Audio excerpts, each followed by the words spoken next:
Elohim के बाबरकत नाम है आपकी सलामती।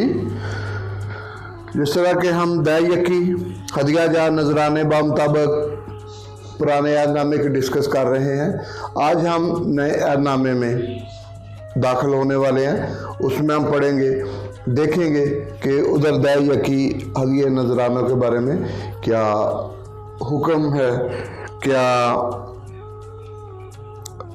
हमारे लिए आइन है, क्या कवानीन है। तो आइन ही मेरे साथ अगर आपने पास बाइबल रखी हुई है तो देख सकते हैं मलाकी 3 बाब 8 आयत, 9 आयत और 10 आयत। क्या कोई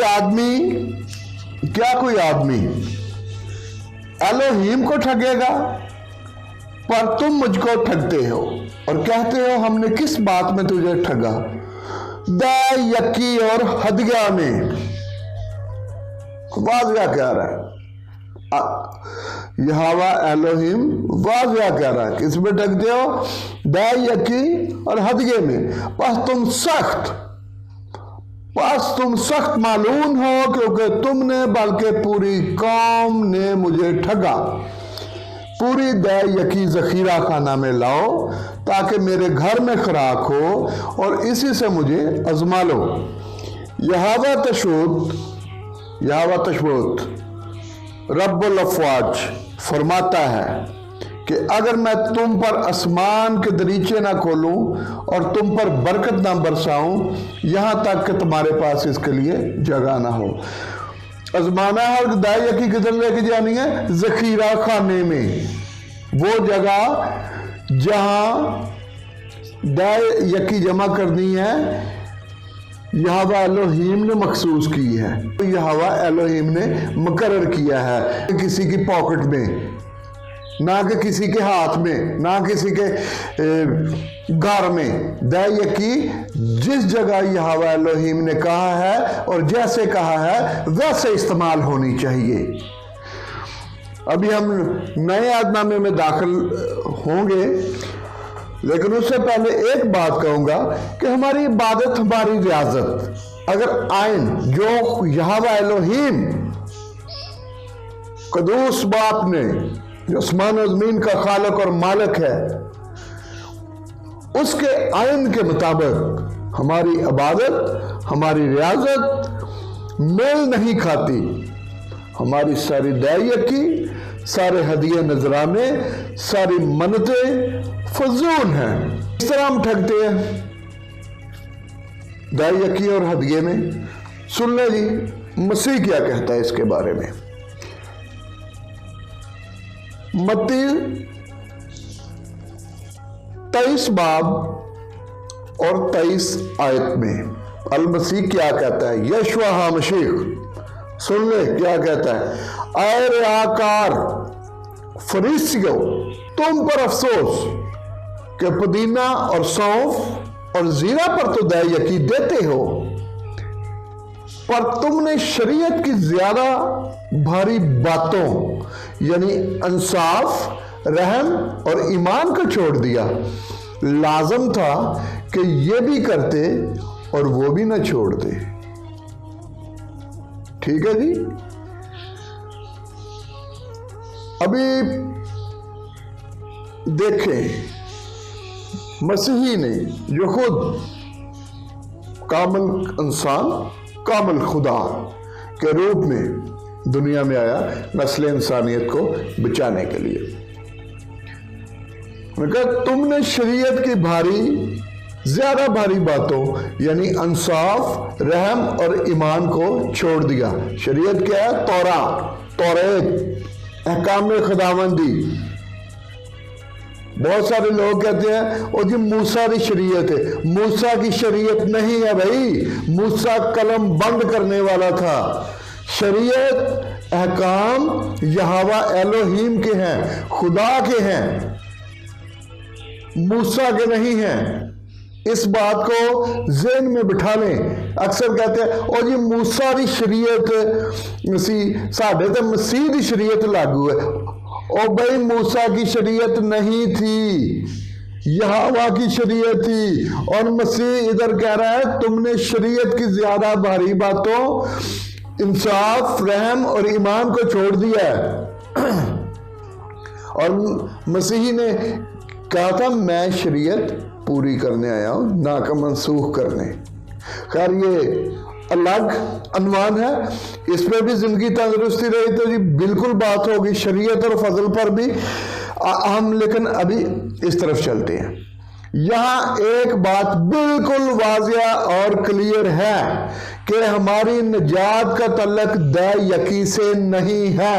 आप दै यकी नहीं देते, आप, इसका यह मतलब नहीं कि आपको निजात नहीं मिलेगी, क्योंकि मुझे 3 लोगों ने पूछा, उन्होंने कहा जी दै यकी बारे तुसी गल करन डे जे ते फिर निजात किवें मिलेगी? बदकिस्मत तो असीं लै लिया है, दै यकी ना दिती तो निजात किवें मिलेगी? मैंने पूछा, मैं पहले उनके मुंह की तरफ देखता रहा, फिर मैंने पूछा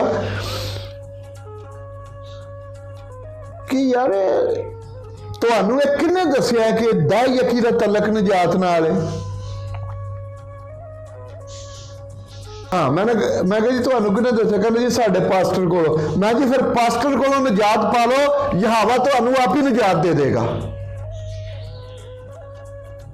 सुन ले इसके बारे में भी हवाला, इफ्सियों को अबरानी में इफ्सियम कहते हैं। 2 बार 8 आयत और 9 आयत, इफ्सियों 2 बाब 8 और 9 आयत। क्योंकि तुमको ईमान के वसीला से ही निजात मिली है, और यह तुम्हारी तरफ से नहीं बल्कि यहोवा की बख्शिश है, और ना इमाल के सबब से, ताकि कोई फख्र ना करे। यानी आप मसीही पर ईमान लाए, यशवा हामशिख पर ईमान लाए हैं कि वो यहोवा एलोहीम का बेटा है और हमारी निजात के लिए दुनिया में आया है, सलीब पर चढ़ा, तीसरे दिन मुर्दों में जी उठा और आसमान पर चला गया और वापस आएगा, क्योंकि अदालत बेटे के हाथ में है, यशवा हामशिख के हाथ में है। तो आपको निजात फजल के वसीले से मिली, और फजल यहोवा की बख्शिश है, आपका कमाया हुआ नहीं है, मेरा कमाया हुआ नहीं है, किसी का दिया हुआ नहीं है। ये यहोवा की बख्शिश है जो उसने तमाम नस्ल इंसानियत के लिए मुहैया की है कि जो भी उसके बेटे पर ईमान लाएगा वो निजात पाएगा, ना कि दै यकी से और ना इमाल के सबब से। इमाल के सबब से भी यह मतलब नहीं कि हम जो मर्जी उल्टे सीधे काम करते रहे और निजात हमारी पक्की है, नहीं। मैंने शुरू में बताया मसीह ने क्या कहा है, शरीयत की ज्यादा भारी बातें यानी इंसाफ, रहम और ईमान को छोड़ दिया। लाजम था कि यह भी करते, यानी रहम, इंसाफ और ईमान को नहीं छोड़ना। ये बुनियादी चीजें हैं। लूका 11 बाब देखें आप, लूका 11 बाब 41 आयत और 42 आयत में क्या लिखा है ये भी सुन ले। हाँ, अंदर की चीजें खराब कर दो तो देखो सब कुछ तुम्हारे लिए पाक होगा। 11 बाब 41 आयत। हाँ, अंदर की चीजें खैरात कर दो तो देखो सब कुछ तुम्हारे लिए पाक होगा। अंदर की चीजें, बुग़्ज़, झूठ, फ्रेब, ठगना, इनको निकाल दो, खैरात कर दो, जो भी हमें जरूरत नहीं है। 10 अहकाम में से पहले 4 खुदा के, बाकी 6 मुआशरे के, सोसाइटी के, आपके हमसाए के। और मसीह ने क्या कहा आगे कि तो खुदावंद अपने खुदा को अपने सारे दिल, अपनी सारी जान, अपनी सारी अकल और ताकत से ज्यादा प्यार कर। और दूसरा हुक्म, अपने पड़ोसी को, अपने हमसाए को अपनी मानद प्यार कर। ये 2 हुक्म یعنی پوری شریعت کا احاطہ کرتے ہیں، اور ان کا کیا ہے؟ محبت۔ اپنے اندر سے یہ ساری چیزیں جو وہم ہے آپ کو، ان کو نکالے۔ اور میں پاسٹر صاحبان سے ریکویسٹ کرتا ہوں کہ برائے مہربانی لوگوں کو گمراہ نہ کریں۔ میں سب کو نہیں کہہ رہا، میں معذرت کے ساتھ کچھ ہیں۔ تو آج کے لیے اتنا ہی کافی ہے۔ کل ہمیں آگے بڑھیں گے اور دیکھیں گے کہ مسیحی نے ہمیں داعیہ کے بارے میں آگے کیا مزید ارشاد فرمائے ہیں، پولس رسولوں نے کیا بولا داعیہ کے بارے میں۔ ابھی یہ آگے سلسلہ چلے گا۔